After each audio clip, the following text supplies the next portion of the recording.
Então vamos lá, exemplo 2. Exemplo 2, vamos olhar para essa função. Então agora a gente vai trabalhar um pouquinho com uma noção intuitiva de limite dentro de funções, tá? Então f de x igual a 1 menos 1 sobre x. Então vamos observar. Então quanto que isso vale, né? Qual é o domínio dessa função, né? Qual o valor de x que não pode ser aplicado, né? Então olha só, eu tenho uma fração aqui, 1 sobre x.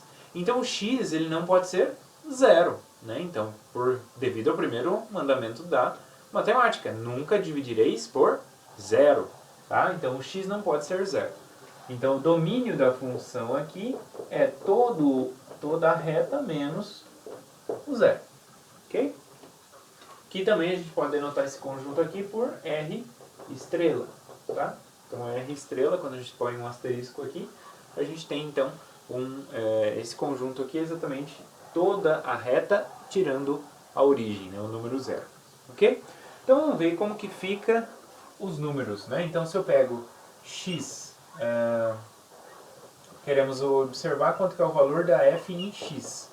Então primeiro, para x igual a menos 2, menos 1, o zero não pode, então 1. Vamos colocar aqui os valores quebrados, né? Menos meio, meio, 1 e 2, tá? Vamos só observar o que acontece nesses casos aqui, tá? Então, para x igual a menos 2, o que vai acontecer aqui, ó? Menos com menos, mais. Então, vai ficar 1 mais 1 sobre 2. Então, isso aqui, o 1 é 2 sobre 2, então isso é 3 sobre 2. Tá? Então, esse é o primeiro ponto. Depois, menos 1. Se eu coloco menos 1, menos com menos, mais 1 sobre 1, 1. 1 mais 1, 2. Tá? Então, vai ficar aqui 1 mais 1, que é 2. Depois, menos meio, menos com menos, mais. Então, vai ficar 1 mais 1 dividido por meio. Né? Então, divisão de fração, conserva o primeiro e multiplica pelo inverso da segunda. Então, isso aqui é 2 mais 1, 3. Ok?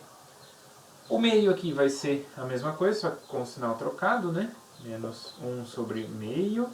Então, é 1 menos 2, que é igual a menos 1. Depois, no 1, né? Então vai ficar 1 menos 1, vai ficar 0. E no 2 vai ficar 1 menos meio. Né? Então 1 é 2 sobre 2, então vai ficar meio positivo. Então se a gente marca esses números aqui no gráfico, como que vai ficar o nosso gráfico? Então, eixo y, eixo x. Então vamos lá, vamos marcar aqui 1, 2, 3, meio, menos meio. Aqui de altura, então, a gente tem 1, 2, 3. 1, 2, 3. Um negativo. A gente vai precisar do 3 sobre 2, que é aqui. Positivo.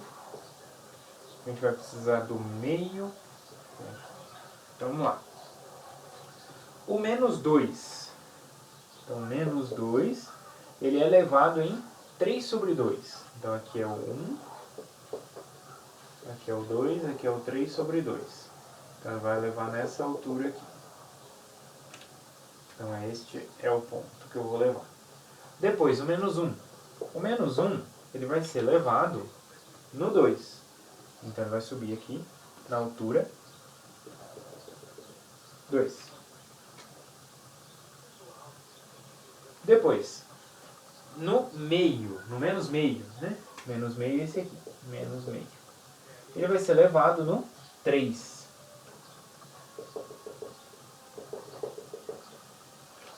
Então, vai ser levado nessa altura aqui. Depois, o 0 não tem. Depois aqui, o meio positivo. O meio positivo, ele vai ser levado no menos 1. Vai ser levado aqui embaixo. Então, marcamos aqui embaixo o menos 1. Depois, o 1 positivo vai ser levado no 0. Então, vai ser aqui. Depois, o 2. O 2 positivo, ele é levado em meio. Então, vai ser levado aqui nessa altura aqui, meio. Se a gente pegar o 3, vai ficar 1 menos 1/3. Né?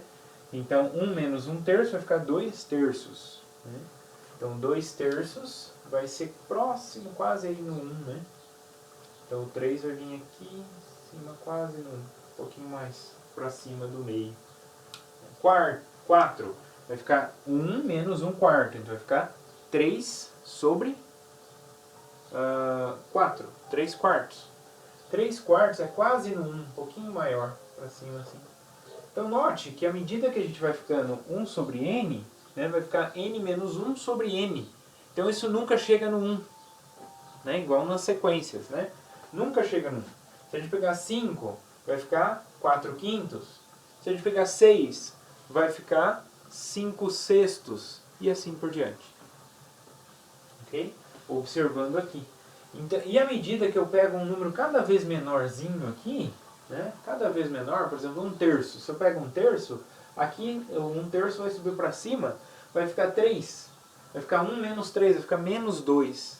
Então 1/3 já vai lá no menos 2.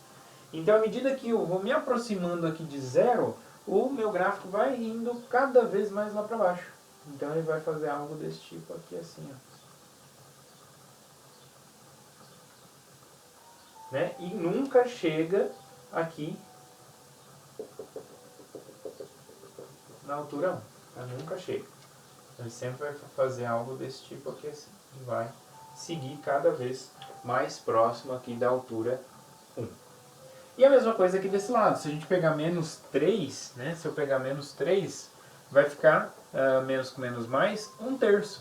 Vai ficar 1 mais 1/3. Então vai pegar esse tamanho e vai crescer de 1/3. Então vai estar próximo de 1 também. À medida que o número é cada vez maior, só que maior aqui negativo, né? Menos 3, menos 4, menos 5, ele vai estar cada vez mais próximo de 1 também, só que maior do que 1, né? Porque eu estaria somando. Então se a gente pega essa reta aqui, prolonga essa reta aqui também, ela nunca vai ser atingida, mas ela vai estar cada vez mais próxima aqui. Tá? Então esse aqui é o gráfico dessa função. Então o que a gente pode se perguntar aqui? Né? O que acontece, né, se o meu y, né, o meu valor do y, o valor da função, tende a 1? Depende, né? Se for com valores maiores do que 1, ele vai lá para menos infinito. E se for valores menores do que 1, o x vai lá para mais infinito. Tá? Então aqui a gente tem uma ideia do que acontece. Aqui a gente pode também pensar em limites quando o x vai para infinito. Então olha só, quando o x vai para mais infinito, o y vai cada vez mais próximo de 1. Então isso aí acontece, então a gente pode escrever a seguinte expressão, ó, o x tende a mais infinito, então quando o x cresce infinitamente, né, então é o limite sobre essa variável, tá? X. Então quando eu faço o x ir para mais infinito, ou seja, em crescer o mais que ele pode, a gente tem então o valor da função, vai para quanto? Quanto que vai o valor da função quando o x vai para mais infinito? Né? Quando o x cresce muito, o valor da função se aproxima do 1. Certo? E o que acontece quando o x tende a menos infinito? O que acontece com o valor da função quando o x está próximo de um valor muito grande, só que negativo? O que acontece com a função? Ela fica próxima de 1 também. Então aqui a gente tem um conceito que é limites no infinito, que a gente vai ver formalmente mais adiante. Né? Então limites no infinito é quando eu faço o valor da variável ir para infinito. Quanto que vai o valor da minha função. Tá? Então, pessoal, essa que é a ideia intuitiva de limite. Tá? A gente vai trabalhar formalmente com cada um deles, tá? Mas para quem tiver mais curiosidade de entender, de tentar entender como que é essa ideia intuitiva, eu recomendo para que vocês deem uma olhada a partir do exemplo 2 do cálculo A. Lá a gente tem diversos exemplos de funções onde a gente pode enxergar essa noção intuitiva de limite. Né? E vamos ver se a mesma coisa acontece quando a gente está trabalhando com o Guidorizi. Né? No Guidorize, página 54 dessa versão que eu tenho aqui, ele também faz uma ideia mais ou menos intuitiva do que significa, né? Primeiro, do que significa o limite de uma função, tá? Qual é o valor dela quando a gente se aproxima do ponto. E depois ele define formalmente, tá bom? Então essa aqui é a ideia, eu acho que todo mundo já ficou claro qual que é a ideia de limite, né? Quanto que vale a função quando eu me aproximo de um determinado ponto, né? Então é um conceito infinitesimal, em que sentido? Que eu estou microscopicamente próximo daquele número, quanto que vai valer a minha função nesses números que estão próximos. Então ela se aproxima de quanto, né? É igual aqui, né? Ela nunca vai chegar num valor 1, mas ela sempre vai estar próxima. Então essa proximidade é microscópica. E essa proximidade a gente diz em que maneira? A gente diz através de limite. Vamos ver então o conceito formal de limite.